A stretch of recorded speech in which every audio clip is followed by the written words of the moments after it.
ওয়াকফ বিল বাতিলের দাবিতে শুক্রবার পূর্ব মেদিনীপুর জেলার কাঁথি শহরে এক বিশাল প্রতিবাদ মিছিল কাঁথি মুসলিম সরাহ কমিটির উদ্যোগে।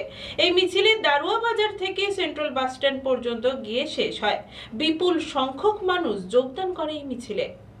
ওয়াকফ বিল বাতিলের দাবিতে শুক্রবার পূর্ব মেদিনীপুর জেলার কাঁথি শহরে এক বিশাল প্রতিবাদ মিছিল অনুষ্ঠিত হয়। কাঁথি মুসলিম সরাহ কমিটির উদ্যোগে এই দিন বিকেলে দারুয়া বাজার থেকে শুরু হওয়া এই মিছিল বিভিন্ন এলাকা পরিক্রমা করে কাঁথি শহরের চৌরঙ্গি ও পোস্ট অফিস মোড় হয়ে সেন্ট্রাল বাসে গিয়ে শেষ হয়। সেন্ট্রাল বাস স্ট্যান্ডে গিয়ে শেষ হয়। উক্ত মিছিলে বিপুল সংখ্যক মানুষ পায়ে হেঁটে এবং বাইকে নিয়েও অংশগ্রহণ করেন এবং কেন্দ্রীয় সরকারের বিরুদ্ধে ওয়াকফ বিল প্রত্যাহারের দাবিতে স্লোগান তোলেন।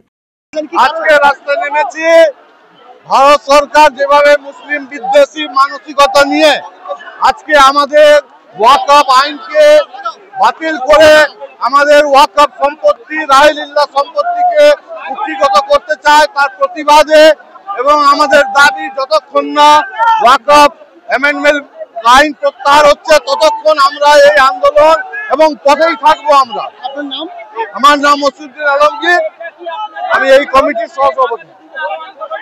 আগামী দিনে আমরা আরো আন্দোলনে যাব, কারণ যতক্ষণ না আমরা ন্যায় বিচারের প্রতি আস্থা রাখি, সুপ্রিম কোর্টে হিয়ারিং আছে, আমরা আস্থা রেখেছি আইনের উপরে, নিশ্চয়ই ন্যায় আমাদের পক্ষে দিবেন, কারণ সংবিধান আমাদের অধিকার দিয়েছে। আমরা এই আশা রাখি আমরা আগামী দিনে যদি কোনো নিরপেক্ষ বিচার না পাই আবার আমরা আন্দোলনে নামতে বাধ্য। আমাদের আন্দোলনে অশান্তি হচ্ছে না, এটা অপপ্রচার করা হচ্ছে। আমরা আমাদের অধিকারের জন্য গণতান্ত্রিক প্রক্রিয়ায় আন্দোলনে নেমেছি। মিছিলটি শান্তিপূর্ণ হলেও কোনো অপ্রীতিকর ঘটনা এড়াতে পুলিশ প্রশাসনের পক্ষ থেকে গোটা পথ জুড়ে কঠোর পুলিশি প্রহরের ব্যবস্থা থাকে। জানা গেছে মিছিলকে কেন্দ্র করে আগে থেকেই সতর্কতা অবলম্বন করা হয়েছিল। কোনো রকম বিশৃঙ্খলার যাতে না ঘটে প্রশাসনের পক্ষ থেকে স্বস্তি প্রকাশ করা হয়েছিল। না, এটা আমাদের একটা এখানে ওয়াকফ বিল যেটা হয়েছে সেটা নিয়ে একটা এখানে প্রোটেস্ট চলছে, আর এটা যাতে শান্তিপূর্ণ থাকে এবং এখানে যাতে কোনো আনটোয়ার্ড ইনসিডেন্ট না ঘটে এই জন্য আমাদের সব জায়গাতে আমরা পুলিশ রেখেছি। সমস্ত কিছুর সেফটি সিকিউরিটির জন্য আমাদের আজকে প্রপার পুলিশ অ্যারেঞ্জমেন্ট আছে। পুলিশের পাশাপাশি এখানে যত রকম আর বাকি যে সমস্ত এজেন্সি থাকে যারা এই ধরনের মিছিল হলে যারা আমাদেরকে কোঅপারেট করতে পারে, সেই ধরনের ফায়ার এজেন্সি থেকে শুরু করে পৌরসভা সবাই আমাদের সাথে আছে। একটা মিছিল হলে যত রকমের অ্যাডিকুয়েট পুলিশ অ্যারেঞ্জমেন্ট দরকার পুরো অ্যারেঞ্জমেন্টেই আমাদের সঙ্গে আছে। আর যারা লোকাল মানুষ আছেন যারা এই মিছিলগুলো করছেন তারাও আমাদেরকে কোঅপারেট করছেন। এই মিছিলে কোনো রকম সমস্যা হবে না বলে আমরা আশা করছি। পুলিশ প্রশাসনের পক্ষ থেকে কী বলবেন?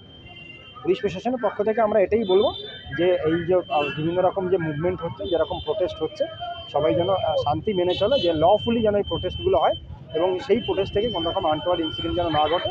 সবাই যেন পুলিশকে কোঅপারেট করে এবং আমরা যেন যারা আন্দোলন করছে সেটা যাতে শান্তিপূর্ণ থাকে এই জন্য তাদেরকেও যেন আমরা হেল্প করি। এদিকে ওয়াকফ বিল বাতিলের দাবিকে ঘিরে রাজ্যের বিভিন্ন প্রান্তে প্রতিবাদ কর্মসূচি শুরু হয়েছে বলেও জানা গিয়েছে। কাঁথি মুসলিম সরাহ কমিটির সভাপতি আব্দুর রহমান জানিয়েছেন তাদের দাবি পূরণ না হওয়া পর্যন্ত এই আন্দোলন লাগাতার চলবে। আজকে আমরা পথে নেমেছি ওয়াকফ সংশোধিত বিলের নামে মুসলিম জনবিরোধী একটি আইন যে কেন্দ্র সরকার করেছে তার বিরুদ্ধে আজকে আমরা পথে নেমেছি। শুধু আজকে নয়, এটা মাসের পর মাস, বছরের পর বছর আমরা এর বিরুদ্ধে থাকবো, পথেই থাকবো, রাস্তায় থাকবো, যতক্ষণ না পর্যন্ত এই ওয়াকফ বিল ওয়াকফ আইন প্রত্যাহার না হচ্ছে ততক্ষণ পর্যন্ত আমরা এই ভারতবর্ষের মাটিতে আমরা প্রত্যেকটা জায়গায় আমরা গণ অবস্থান করব এবং আগামী দিনে আমরা এই আইনটা যতক্ষণ পর্যন্ত প্রত্যাহার না হচ্ছে তার জন্য আমরা রাস্তায় থাকবো।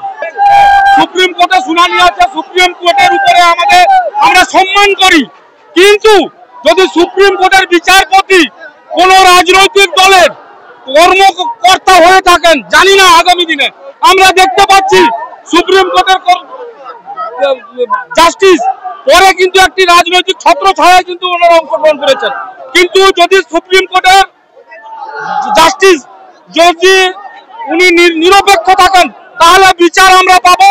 সংবিধান আমাদেরকে অধিকার দিচ্ছে, ওয়াকফ এটা গ্যারান্টেড আইন, আর্টিকেল 30, আর্টিকেল 24, আর্টিকেল 26-কে এটা ভায়োলেশন করছে, যার কারণে আমরা যদি নিরপেক্ষ জাস্টিস থাকে তাহলে আমরা জাস্টিস পাবো। পুলক বেরার রিপোর্ট, খবর BCBS।